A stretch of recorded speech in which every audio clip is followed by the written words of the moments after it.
পরে জামালে ওই যা ফোট বাইরে বাইরে তাড়াতাড়ি বাইরে। নাইমা তুই আমার জায়গা তো যা, তুই থাকে ঝামেলা আরো বাড়বো। হ্যালো, আমার কি দোষ কন? আপনার কথাই তো আমি ইমন আলী কাকা গো বাইতে গেছিলাম। যাওয়ার পর যে হারা আমার এই অবস্থা করবো এটা কি আমি বুঝছিলাম? এই তোরে কি আমি এটা খাইতে পাঠাইছিলাম? তুই বাড়িতে খাইতে বলি কে? হ্যাঁ, আক্কুর বুদ্ধি কিছু নাই? আচ্ছা তুমি ওরে হুদাহুদি বক্তাছো কি লেগে? ওর তো দোষ না, দোষ তো আমার কপালের।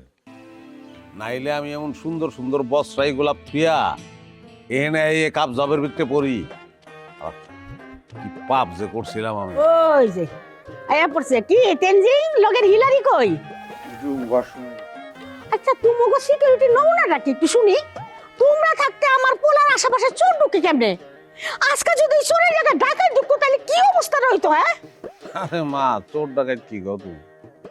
হ্যাঁ, চোর ডাকাত থেকে থেকে আরো বড় কিছু যদি হইতো, কেউ যদি বিশাল বড় বাহিনীও পাঠাইতো, কিছু করতাম তো আমার, আমি একলাই 100 ওন থেকে ঠিকই আমি বাইরে আইতাম। আপনি না বাইরে হইতেন কিন্তু আমার ঢুকে পকেটে তোর আবার কি হয়েছে? কি হয় না এটা কোন ভাই? আপনার পাওয়ারে আমার আপন বোন আমার বউবাজ বানায় পুলিশের কাছে ধরে দিতে চাইতেছে। এই দুঃখে আমার কলজাটা বাইরে দিতেছে। যাইতে ধর, কি কলজা যাইতে ধর, যেন ফাইতে না যায়। ভাই ধরছি ভাই, কিন্তু ভাই আপনি একটা বিচার করা লাগবে ভাই। আমার লগে যা করছে এটা খুব অন্যায় করছে ভাই। আমি চিন্তা করে কুল পাই না যে মানুষ এত খারাপ কেমনে হয়। এমন শিক্ষক আজকে দিমু আমি, খালি দেখ। হ্যাঁ, এই যে ম্যাডাম আয়সা বলছেন, কি অবস্থা আপনার? ম্যাডাম কে? আমি? তো তুই ছাড়া ম্যাডাম গণের মতন আর কেডা আছেন?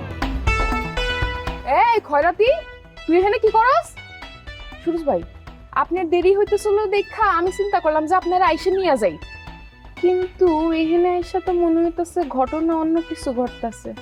ওই, আমি তো বিয়া করা স্বামী, যে আমার খুঁজনের লেগে তুই এই পর্যন্ত আয় পড়ছিস। আপনি আমার লগে এমন করে কথা কইতেছেন কেন? তাহলে কেমন করে কথা বলবো তোমার লাগে?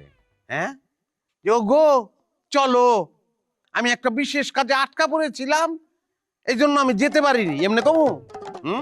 ওই তোর কত বড় কলজা, তোর এত বড় কলজা যে তোর বিয়া করার একটা লাইসেন্স দিছি দেখা তুই তোর কমন সেন্স বুঝলা তুই কেরামত কাকার বাড়ি চলে গেছিস তাফালিং করতে। আপনারা না পেয়ে বিশ্বাস করেন সুরজ ভাই, আপনারা না পেয়ে আমার মাথাটা খারাপ হয়ে গেছিল। এলিগে তুই সিরিয়াস অপহরণকারী ভাববি? হ্যাঁ, আর বাপের লগে মিললা গেন্দুরে পচা মাছ খাওয়াইয়া তুই রাস্তার মধ্যে ফেলায় রাখবি? ভাই আপনি সবার কথা কইতেছেন, আমার কথা কন না কিন্তু। কম তো তোর কথা তো কম, তুই তো তোর বাইরেও সারস নাই।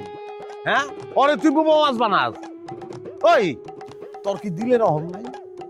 হ্যাঁ, তুই তো পোল্ট্রি মাছ রে, তোর চোখ তো কাঠের চশমা। বাঘে পাইলে তো তুই আমারও ছাড়বি না।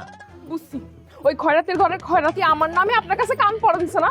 খয়রাতি তোরে আজকে আমি দেখছেন কিরিয়া দিব। দেখছেন দেখছেন দেখছেন সুরজ ভাই আপনার সামনে আমার কেমনে তেরা মারতে চাইছে দেখছেন? এই মাস্তানি করবি, বাইরে গিয়া করবি, আমাকে বাড়িতে এগুলো চলবো না। কি রে নাইমা, তোরে তো আমি এমন মনে করি নাই। বাইরে বাড়ি থেকে বেরো। সুরজ ভাই আমার ভুল হয়ে গেছে, আমি আর জীবনে আমার মাফ করে দেন সুরজ না ভাই। না না ভাই, মনে ভুলো কিন্তু আর মাফ করেন না, আমার বোন কিন্তু কাঠের চশমা। তুই এখন যতই রূপবানের গান ধরো, যে সাই রো না সাই রো না পতি গো, কাম হইব না। কাঠের চশমা, তুই ফোট বাইরে জলদি বেরো। আমারই ভুল হয়েছে, আমি যদি ওই দুইটা নাই না দুইটা সেরি বডি গার্ড আনতাম তাহলে এতক্ষণ কোলে করে আরে বাইরে দিলে দরকার নাই। কাঠের চশমা রিস্ক তো, মাইয়া মানুষ কোন জায়গা থেকে কোন ব্লেম দিয়ে দেয়, পরে জামালে ওই যা ফোট বাইরে বাইরে তাড়াতাড়ি বেরো। নাইমা তুই আমার জায়গা তো যা, তুই থাকে ঝামেলা আরো বাড়বো। একলা কই যাচ্ছি? আপনি যাবেন আমার লগে? আমি না, তোর বাইরে লয়ে যাবি, কয়রা তুই লয়ে যা। সুরজ ভাই যদি আমার পথের মধ্যে ঘাড়ায়, দাঁড়াইলে আবার আমার কাছে যাবি। ভাই, লয়ে যা। চল। আমি কিন্তু বাইরে থেকে কুয়া দেবো, ভালো কিন্তু কুয়া দেবো, ভালো কুয়া দেবো।